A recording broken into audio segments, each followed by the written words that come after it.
aquí en directa. Estamos por hacer un conversatorio con Diego Romero. Por tanto, les cuento un poquito cómo va a ser estructurado este conversatorio. Prácticamente. Hola, Dieguito. ¿Cómo va, Diego? Bien, bien. ¿Y vos? Bien.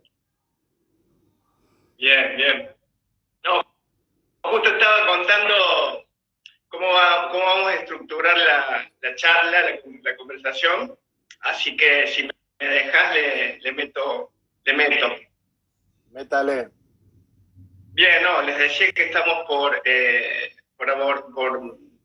hacer vamos a hacer una introducción de las neurociencias del multilingüismo y el aprendizaje motor. Y luego vamos a abordar el tema, aprovechando la experiencia de Diego, desde la dimensión de atleta, de deportista, y también desde la dimensión de coach. Así que, bueno, le presento a Diego. Bueno, Diego fue exatleta olímpico y actual coach de vela, Laser. Así que, nada, bienvenido, Diego, a esta conversación en este proyecto, que por fin lo hacemos público. Hemos charlado tantas veces en privado y está bueno que lo podamos compartir. Gracias, José. Una alegría estar acá. Bien. Bueno, quiero ingresar un poco el tema desde la perspectiva desde las neurociencias, ¿no? Obviamente, Diego, agrega todo lo que quieras en cuanto al contenido y a tus apreciaciones.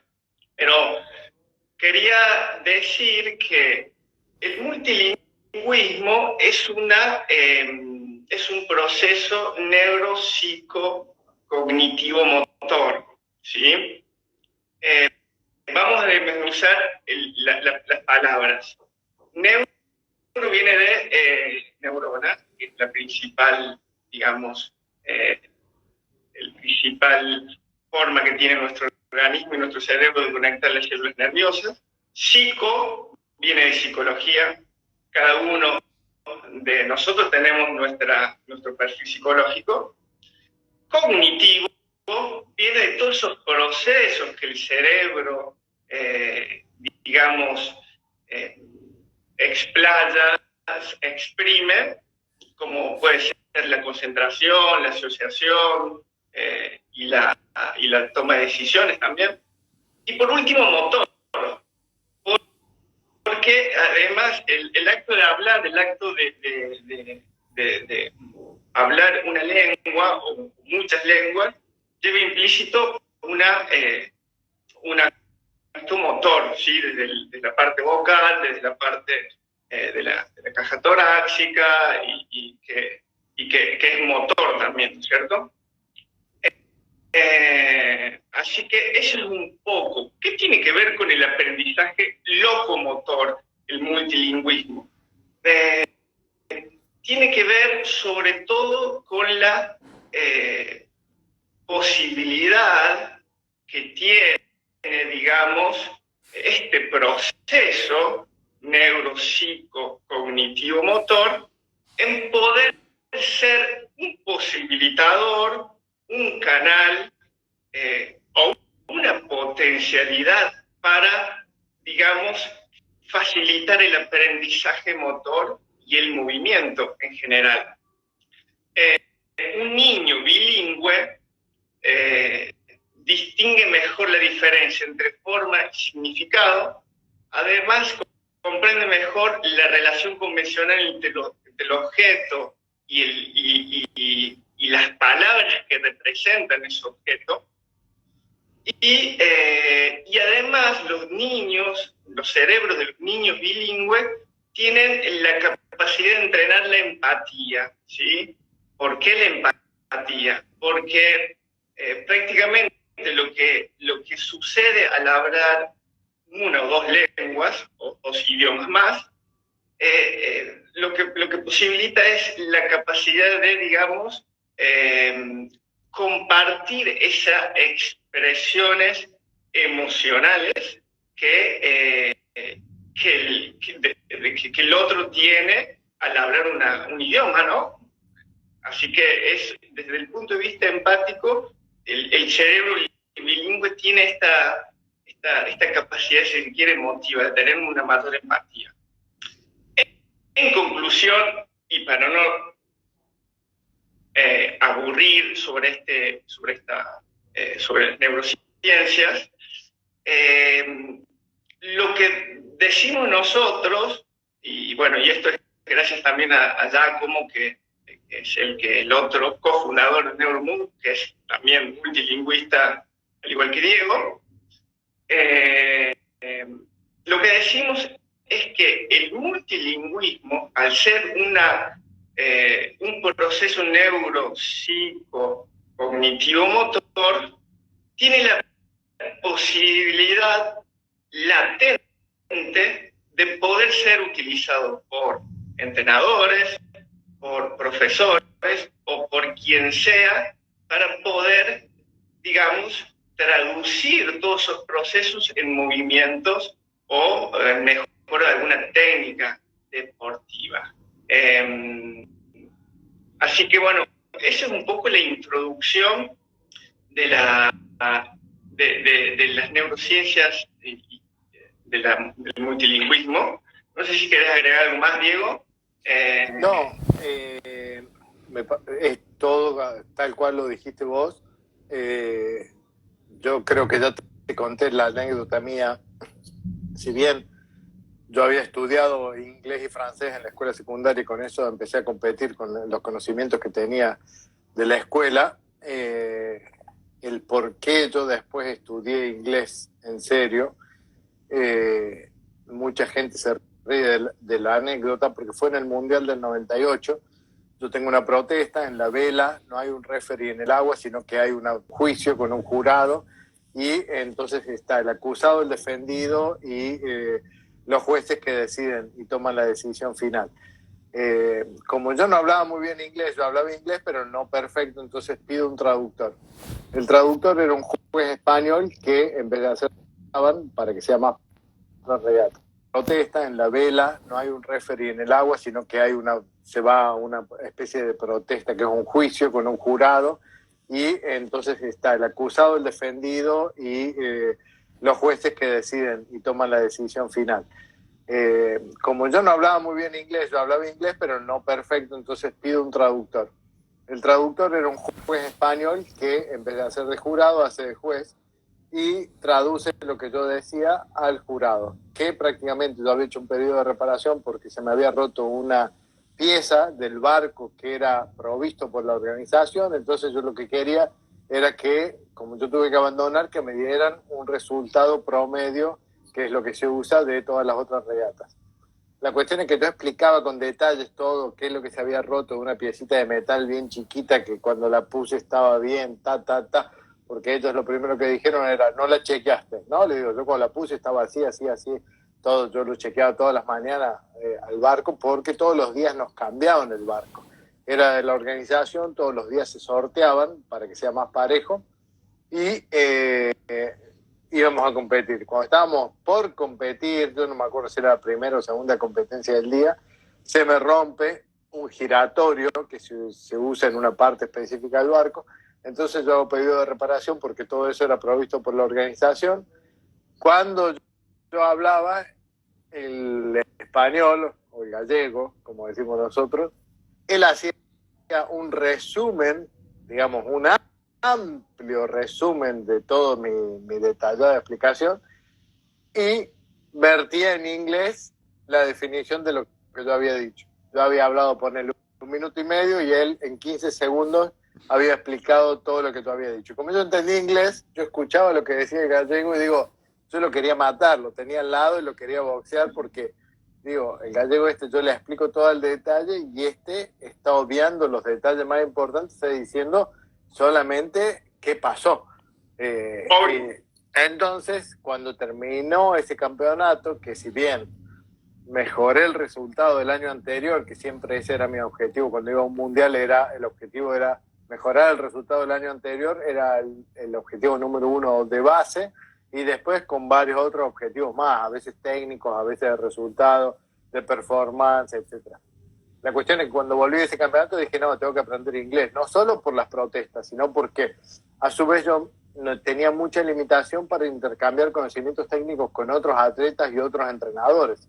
Entonces me daba cuenta de que para poder tener un diálogo, intercambiar conceptos, conocimientos, etcétera, era fundamental hablar bien. Y a su vez, toda la bibliografía que yo tenía estaba en inglés, entonces era un trabajo enorme escanearla, hacerla, en esa época la escaneabas, le hacías el programa de OCR, que era para reconocer el texto, después corregías el texto porque tipo la mitad de lo que habías escaneado te lo había hecho texto mal, entonces lo tenías que repasar todo manualmente y después traducirlo en los traductores que había en esa época, que eran programas de traducción, no era Google Translate.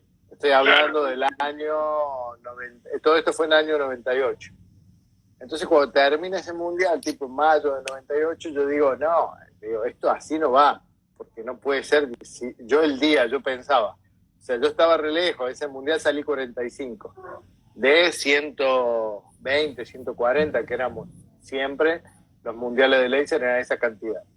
Y a su vez, para ir a un mundial de laser, que éramos entre 120 y 150, tenías que clasificar.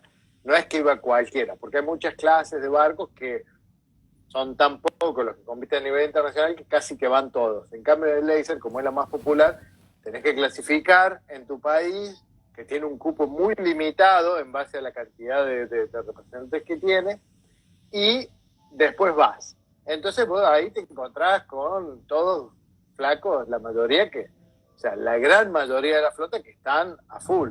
Para que te des una idea, en mi primer mundial, que fui medio, no te digo de turista, porque yo ya competía, entrenaba un montón y todo, quedé 145 en el 96, ¿sí?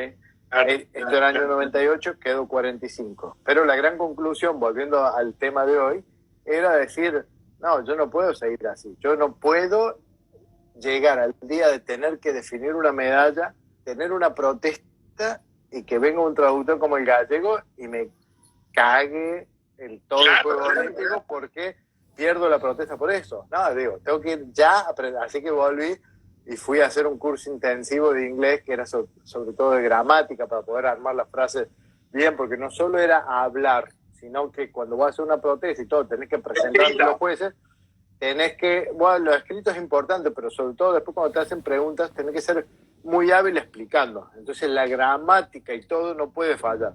O sea, puede ser que la pronunciación sea más o menos mala, pero lo que vos decís tiene que estar bien explicado para que sea entendible al 100%, por todas las personas que están ahí. ¿Sí? Claro. Entonces, vos lo tenés que explicar de una forma que sea indiscutible.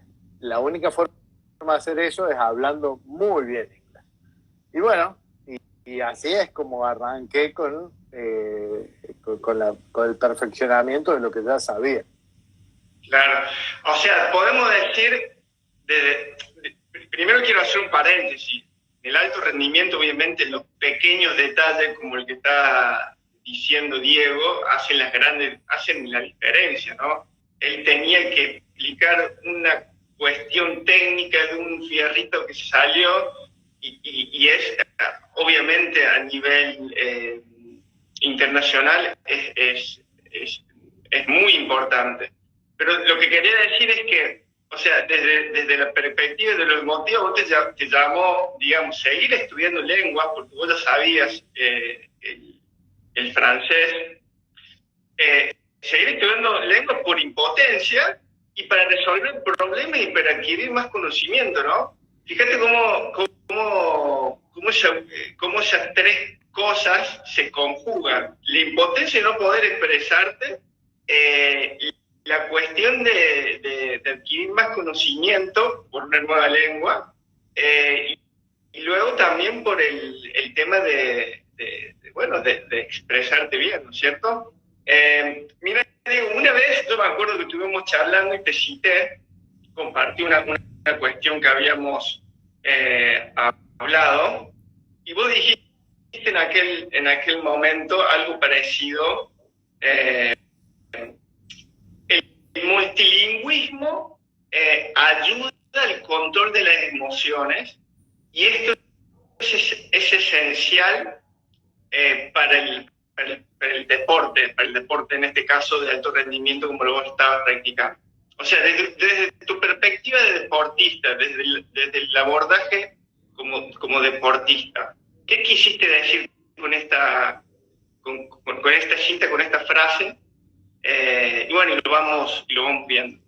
Mira, como atleta yo me di cuenta, después que había empezado, después que estudié inglés por esto, me di cuenta que el control de una lengua, que la lengua con la que te comunicas, es fundamental porque te da mucha tranquilidad saber que lo que vos explicaste se entendió y saber que lo que te explicaron lo entendiste.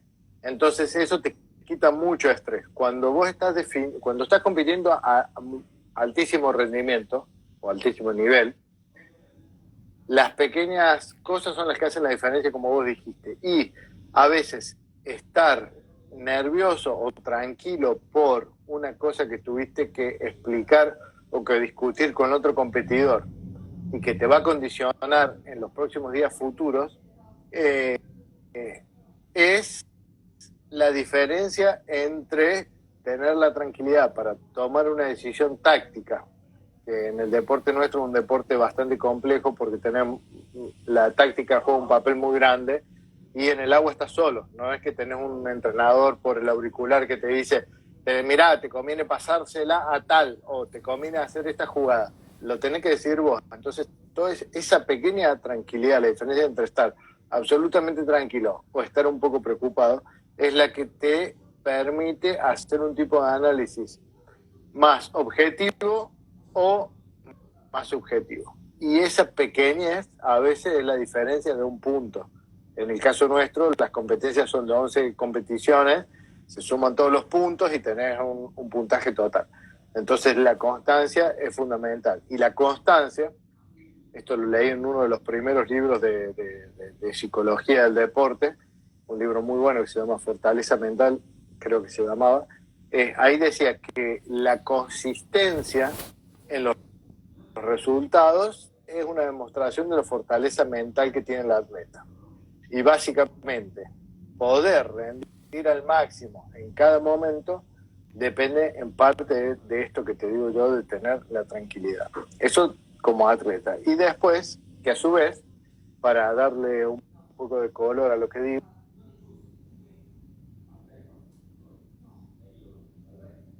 el mundial, por ejemplo, nosotros tuvimos un mundial en Brasil en el año 2005. Yo en Brasil me sentía casi en casa porque iba a correr muchas veces, hablaba portugués, o mejor dicho, hablaba portugués brasileiro.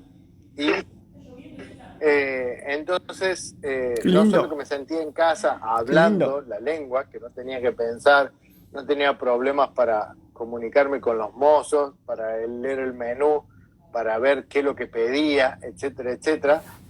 Mira vos las pequeñas cosas como hablábamos, ¿no? Me había pasado en el primer mundial que fui en el 96, fuimos con otro amigo, otro compañero de equipo, y no entendíamos los menús en inglés. Entonces decíamos, acá dice potato, voy a pedir esta papa. Aparte íbamos con 2 pesos, entonces veíamos lo que decía, leíamos el precio y decíamos, buscamos la combinación justa y decíamos, esta me gusta. Y varias veces nos pegamos un clavadón porque ¿qué pasaba? No era lo que pensábamos. Entonces, hasta para comer, cuando teníamos que comer afuera, parece una pavada, pero entender el menú y poder elegir pedir lo que estás queriendo comer es una tontera que te cambia la vida y la muerte, porque te vas a dormir bien comido y contento, o mal comido y amargado porque no pudiste comer. Bueno, entonces ese mundial, por ejemplo, yo me sentía como en casa, si bien no era en Argentina, era en Brasil, y me sentía muy cómodo, y fue el primer mundial que hice podio. Y yo creo, atribuyo, no solo a la parte técnica, sino a la parte emocional del tema del multilingüismo, de sentirme como en casa, de poder comunicarme, de estar tranquilo, etcétera, etcétera, a haber hecho ese muy buen resultado. Y luego lo comprobé como entrenador, porque me pasó con atletas de otros países que no hablaban español o no hablaban francés, que cuando ellos veían que yo hablaba, estábamos en España o en Francia, en algún lugar donde se hablaba español, ellos veían que yo era capaz de comunicarme al 100% con el resto de la gente, ellos ya se quedaban absolutamente tranquilos, se desligaban, me decían, mirá, necesito tal cosa, listo, y ellos tenían la tranquilidad total de que yo controlaba la situación, me iba a poder comunicar, o sea, 1000 veces nos pasó de tener que ir a comprar, ponerle a una ferretería una herramienta especial que tenés que saber el nombre. O sea, si no, hoy en día es muy fácil porque mucha gente quizás no se... Las cosas que yo les estoy diciendo son de muchos años atrás. No teníamos los teléfonos con internet. Hoy buscas la foto, va a la ferretería y decís, necesito esto. Claro. En aquella época no, en aquella época era fundamental poder expresarte y el expresarte, por más que fuera con el teléfono hoy, haga la traducción y todo, te da una agilidad y una velocidad que la relación que estableces con el otro es totalmente distinta que si vas con un diccionario en la mano, con el teléfono de traductor, etcétera, etcétera. Entonces, yo creo que en el día de hoy es fundamental, por lo menos el manejo del inglés en el deporte, porque la mayoría de los deportistas se manejan en inglés a nivel internacional, en todos los deportes. Y después, si tenés la capacidad de tener otros idiomas, eso te da autonomía para poder comunicarte con todo el mundo cuando vas a otros lados.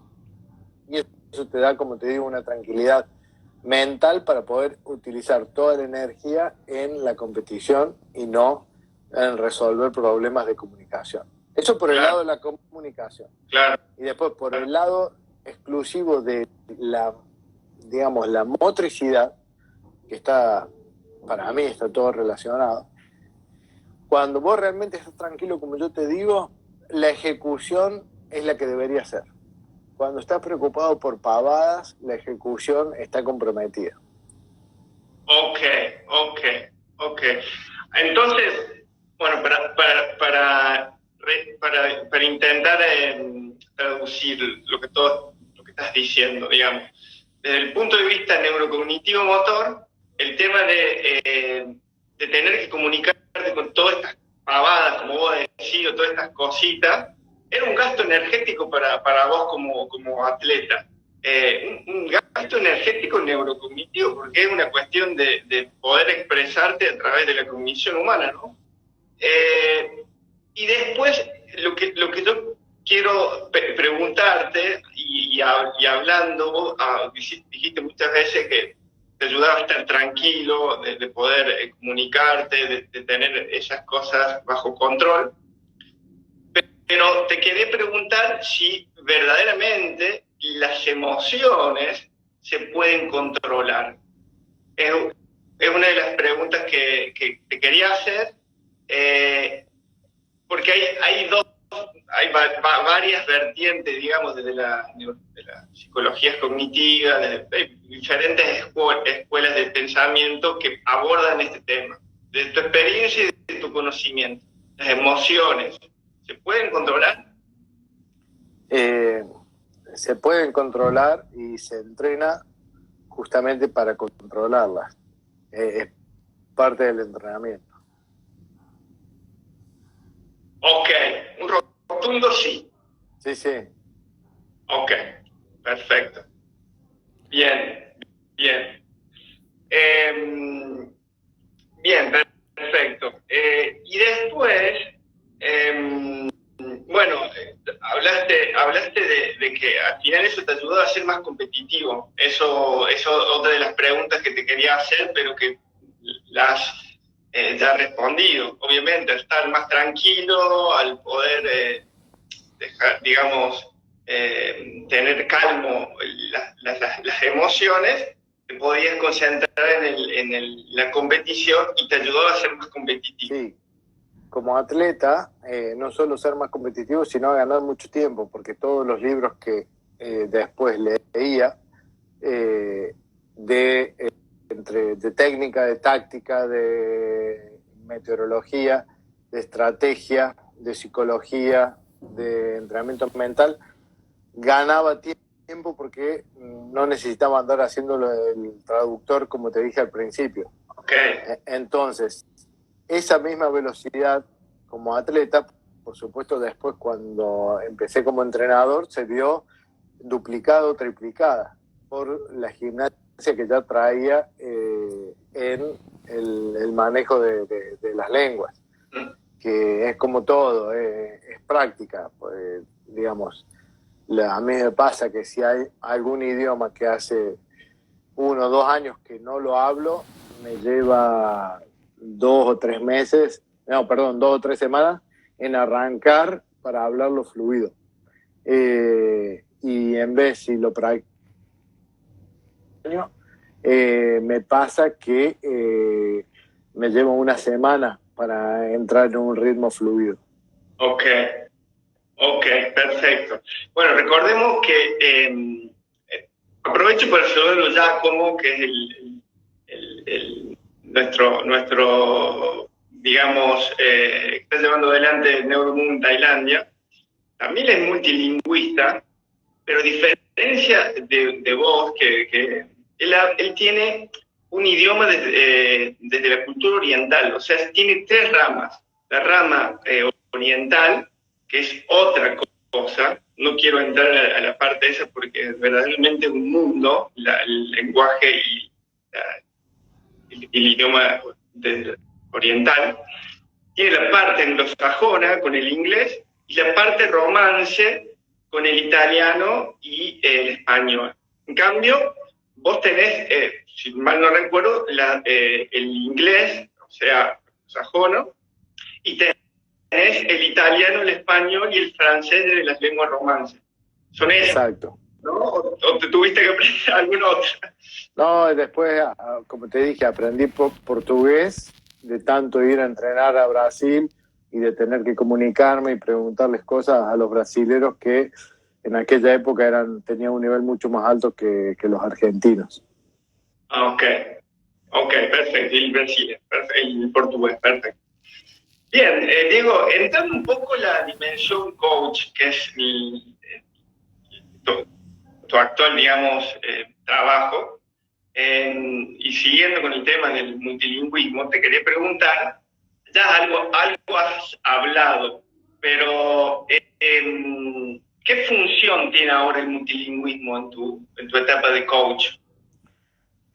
Básicamente lo que te dije antes, el inglés sobre todo para seguir actualizándome con todo material bibliográfico, que las cosas buenas están solamente en inglés.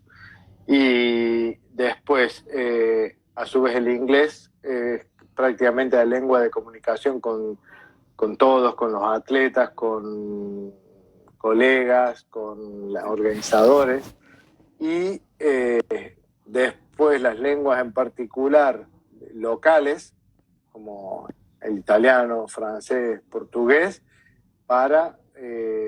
o español, para poder comunicarme con las personas en su lengua natal. ¿Sí? Pero muchas veces cuando hablamos de cosas técnicas específicas, directamente nos vamos al inglés para que no queden dudas. Ok. Porque pero básicamente todo lo que es el circuito internacional se maneja en inglés, ¿no? Sí, todo. Bien.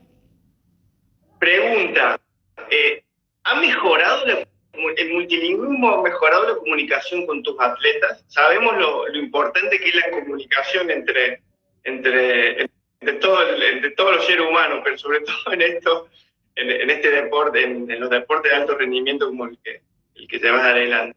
Claro, y es ahí donde yo me refería antes de la comunicación en su lengua natal, porque muchas veces me ha pasado de comunicarme en inglés con los atletas, pero en algún momento difícil pasar directamente a la lengua natal, cambia el approach y la relación entrenador-atleta.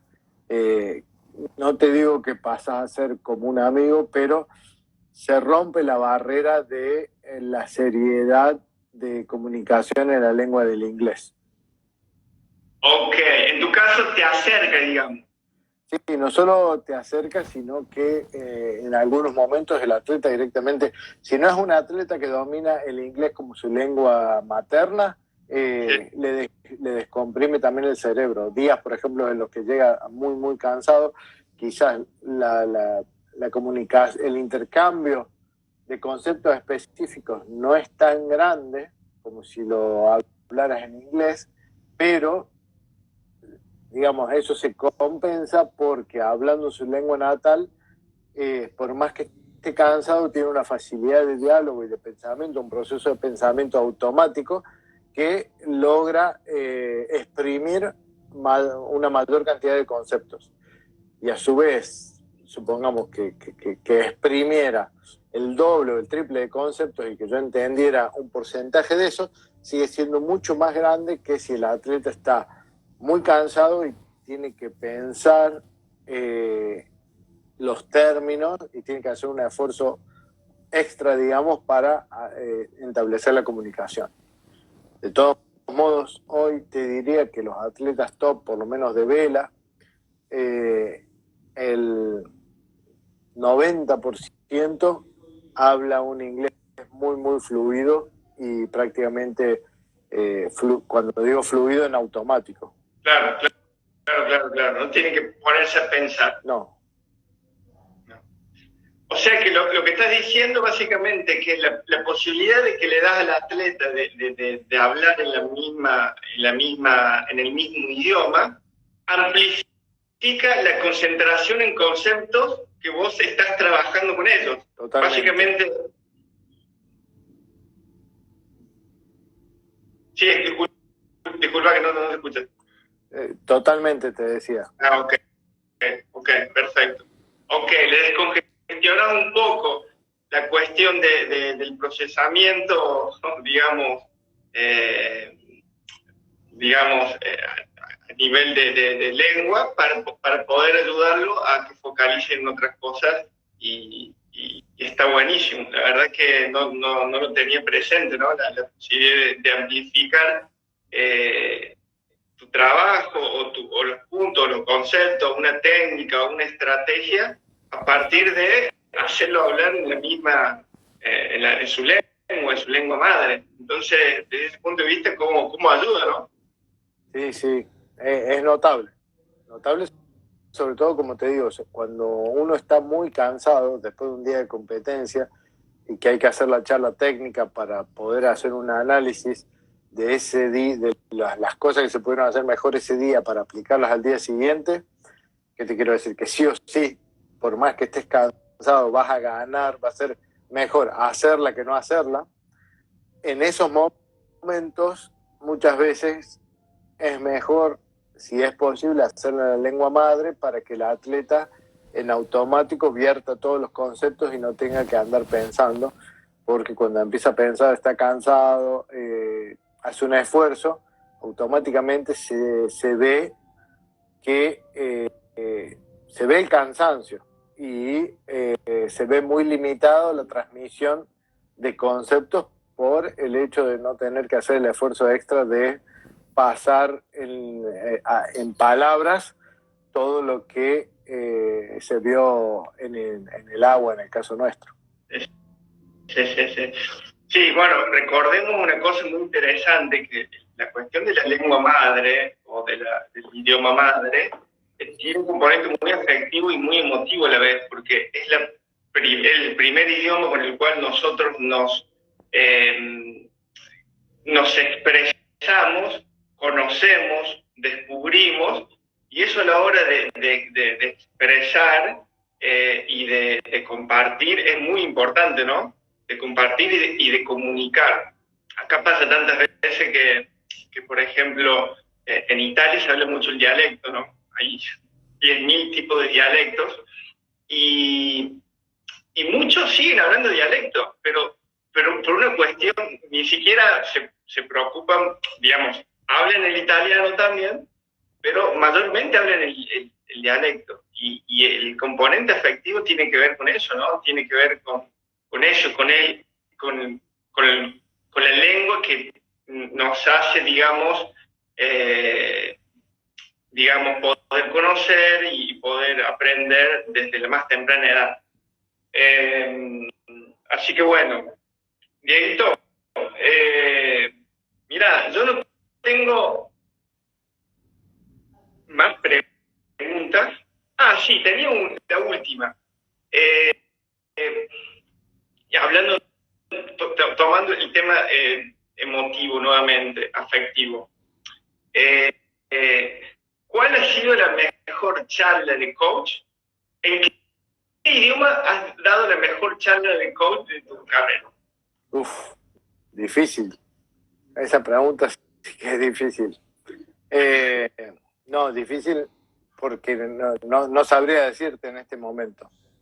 Sí. Habría que preguntarle a los atletas a ver cuál fue la mejor para cada uno y de esas elegir cuál fue la mejor, digamos, desde el punto de vista de entrenador. Pero de todos modos, yo creo que muy probablemente haya sido en inglés porque he trabajado más con atletas que tenía que hablar en inglés que en español. De todos modos, en español, por ejemplo, yo entrené muchos años a un atleta de Guatemala y hemos tenido charlas muy importantes que le cambiaron el campeonato. Y yo creo que la profundidad de la charla se vio facilitada porque los dos hablábamos español. Entonces, el hablar la misma lengua nos permitió hacer charlas de hora y media sin parar y haciendo un paralelo entre conceptos técnicos, la vida, presente, pasado y futuro. Entonces, que muchas veces en el ámbito específico de otra lengua no tenés nunca el bagaje de conceptos que en tu lengua madre. Pero de todos modos, sí te puedo decir que he tenido charlas muy, muy buenas con atletas que hablaban otros idiomas y que han sido fundamentales y determinantes para un momento crucial, ya sea para un selectivo que significa clasificar o quedarse afuera, para un campeonato que teníamos posibilidad de estar peleando por un resultado bueno, ya sea como los podios, tengo algunos atletas que han hecho podio mundial, y entonces es ese tipo de charla que muchas veces pasa de la barrera de lo exclusivamente técnico. Entonces tener un bagaje de una capacidad de comunicación muy amplia, de multilingüismo, te permite realmente poder hacer un cambio profundo en un atleta, que es solamente dominar términos técnicos, dar la charla técnica, pim pum pam, listo, ya cumplí con lo que tenía que hacer. A veces las charlas técnicas, no te digo que sean de 4 horas, pero es una charla técnica, con una revisión a veces en la cena, en el desayuno. Entonces, la profundización de los conceptos es donde realmente te cambia tener el dominio de la lengua que tenés comunicación con el atleta. Ok. ¿Y como atleta has tenido un coach de otra lengua que no sea la madre? No, la mayoría de los coaches buenos que tuve fueron todos argentinos.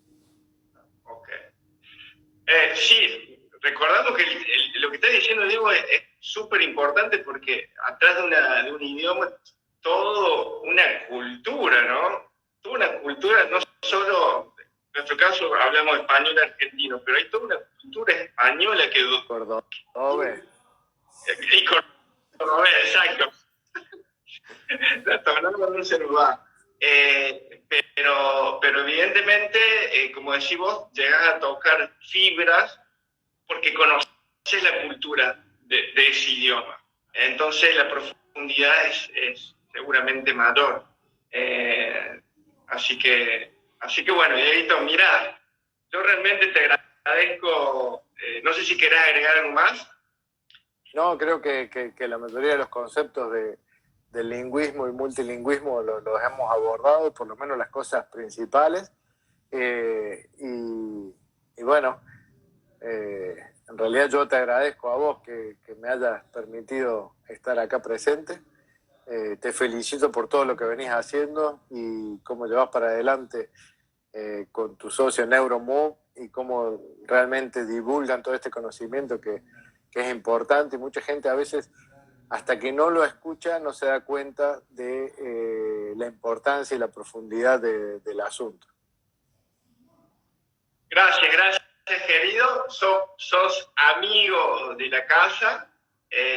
Bueno, he aprendido un montón de cosas. Yo te agradezco realmente por todas las charlas y por esta charla que la hacemos pública. Y nada, será hasta la próxima y te agradezco nuevamente. Hasta prontito, Diego. No, José, siempre avanti. Avanti tutta.